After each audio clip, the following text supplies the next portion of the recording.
everyone, Ramanpreet Kaur this side and I welcome you all to my another video. And आज की इस video को हम शुरुआत करेंगे बट उसके पहले एक छोटे से क्वेश्चन पे डिस्कशन करते हैं. Have you ever noticed कि कई बार आपकी लाइफ में ऐसी सिचुएशन आई होगी कि when you tried hard but उस टाइम पे होता क्या है, you ended up being failed. बहुत बार आप ट्राई करते हो कि किसी सिचुएशन से आप बाहर निकलो, किसी एग्जाम को आप क्रैक करो. कोई सिचुएशन ऐसी होती है कि जहाँ पे आपको बहुत अच्छा अपना बेस्ट देना होता है बट उस टाइम पे आप बेस्ट नहीं दे पाते and you ended up being failed. तो उस टाइम पे बहुत ही ज्यादा नेगेटिविटी, एक डिसअपॉइंटमेंट, एक बहुत ही ज्यादा नेगेटिविटी आपको अट्रैक्ट करती है. तो उस टाइम पे ऐसा क्या करना चाहिए कि हम उस डिसअपॉइंटमेंट से, उस नेगेटिविटी से बाहर आ सके एंड अपनी लाइफ को एक बैलेंस तरीके से हम आगे कंटिन्यू कर सके. तो आज के इस वीडियो में इस क्वेश्चन पे मैं डिस्कशन करूंगी. सो मेक श्योर कि आप इस वीडियो को पूरा एंड तक देखें so that you can find the solution for this problem. So एक बार की बात है कि एक मैन होता है जो कि अपनी यूनिवर्सिटी के एक एग्जाम को क्रैक करने के लिए बहुत ही ज्यादा हार्ड वर्क कर रहा होता है. लेकिन जितनी बार भी वो ट्राई करता है उस एग्जाम को देने का, तो हर बार वो आदमी फेल हो जाता है. बहुत बार ट्राई करता है बट वो फेल हो जाता है, उससे वो एग्जाम क्रैक नहीं हो पाता and he ended up giving up. वो एंड करता है, वो गिव अप कर देता है. उसके बाद उसके पेरेंट्स को लगता है कि अब ये बिल्कुल ही इररिस्पॉन्सिबल हो चुका है, तो इसको रिस्पॉन्सिबल बनाने के लिए उसकी मैरिज कर देना ही इस बेस्ट सोल्यूशन है. तो वो उसकी मैरिज कर देते हैं. अब उस इंसान की शादी हो जाती है. शादी के बाद वो एक जॉब पे लगता है as a primary school teacher. वहां पे वो जॉब के लिए रेगुलर जाता है, ट्राई करता है, अपना बेस्ट देता है. बट क्योंकि उसे कभी भी पहले टीचिंग का एक्सपीरियंस नहीं होता, टीचिंग का एक्सपीरियंस ना होने के कारण होता क्या है कि बहुत सारे जो बच्चे होते हैं उसके टीचिंग के वे का मजाक उड़ाना शुरू कर देते हैं. हर बार जब वो क्लासरूम में जाता है तो बच्चे उसका मजाक उड़ाते हैं और ऐसा डेली बेसिस पे होता देखते ही कुछ हफ्तों के अंदर जो स्कूल अथॉरिटीज होती है वो उस आदमी को उस जॉब से निकाल देती है. जब उस दिन वो घर लौट कर आता है, बहुत ही ज्यादा उसके चेहरे पे उदासी होती है, बहुत ही ज्यादा वो डिसअपॉइंट होता है अपनी इस हरकत के कारण.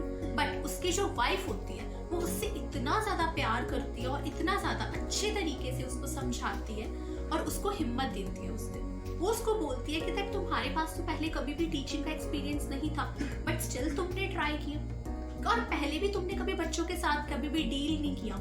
तो अगर तुमने कभी बच्चों के साथ डील ही नहीं किया, कभी उनको पढ़ाया ही नहीं है, तो तुम्हें कैसे पता होगा कि उन स्टूडेंट्स को, यूनिवर्सिटी के स्टूडेंट्स को किस तरीके से टीच करना है. अब इस तरीके से तुम क्या कर सकते हो कि छोटे बच्चों से पढ़ाई, उनको पढ़ाना तुम शुरू करो सो दैट कि तुम्हारे पास एक एक्सपीरियंस आ जाए.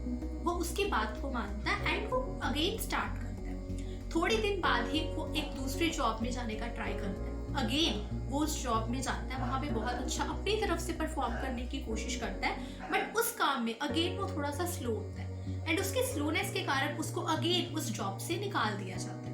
अब फिर से उस दिन वो घर लौट कर आता है तो बहुत ही ज्यादा उदासी होती है उसके चेहरे पे. अब फिर से उसकी जो लविंग वाइफ होती है वो उसको हिम्मत देती है एंड उसको बोलती है कि वहां पे ऑलरेडी जो स्टाफ वर्किंग कर रहे हैं उनके पास जो एक्सपीरियंस आया वो भी तो काफी सालों के काम करने के बाद उनके पास जो एक्सपीरियंस आया.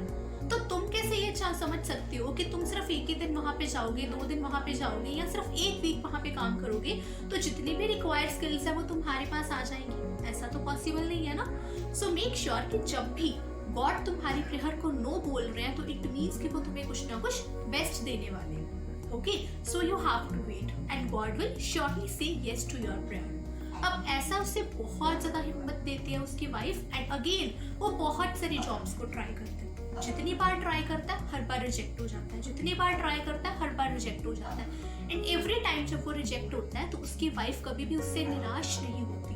वो अगेन उसको हिम्मत देती है, उसको हौसला देती है एंड आगे फिर से वो कंटिन्यू करती है. अब ऐसा करते करते ही उसकी जो एज है वो 30 साल के करीब हो जाती है एंड जब उसकी एज 30 साल के करीब होती है तो उसके बाद उसके अंदर एक ऐसी कैपेबिलिटी आ जाती है कि वो डिफरेंट लैंग्वेजेस में बात करने के एबल हो जाता है. जब भी उससे कोई कॉल करता है, कोई भी अलग सिटी से जब उसको कॉल रिसीव होता है तो वो ended up being a counsellor.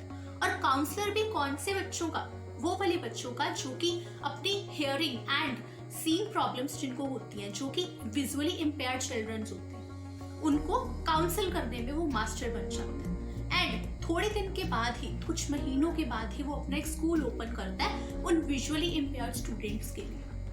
अब कुछ सालों के बाद ही वो अपना एक चेन स्टोर बिल्ड कर लेता है, बहुत सारी सिटीज के अंदर वो अपने चेन स्टोर्स को बिल्ड कर लेता है एंड वो वहां पे सेल करता है उन सारे इक्विपमेंट्स को जो कि उन स्टूडेंट्स की हेल्प करते हैं जो विजुअली इम्पेयर्ड चिल्ड्रन होते हैं, जो डिसेबल्ड चिल्ड्रन होते हैं। अब बहुत ही ज्यादा वो हार्ड वर्किंग करता है वहां पे and he ended up being a multi millionaire man.